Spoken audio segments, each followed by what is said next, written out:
2 নম্বর বলছে বর্গের এক বাহু 4 মিটার হলে কর্ণ কত মিটার। আমরা কিভাবে করতে পারি, বর্গ আমরা জানি বর্গের 4 বাহু কিন্তু সমান থাকে, যখন 4 বাহু সমান থাকে তখন সেটাকে বর্গ বলে। বলছে এই বর্গের একটা বাহুর দৈর্ঘ্য 4 মিটার, তাহলে কর্ণ কত মিটার।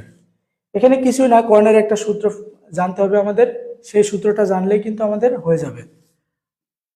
আমরা দেখি একটু, আমরা জানি বর্গের কর্ণ, বর্গের কর্ণের সূত্র হচ্ছে a√2, যেখানে এটা হচ্ছে এক বাহুর দৈর্ঘ্য।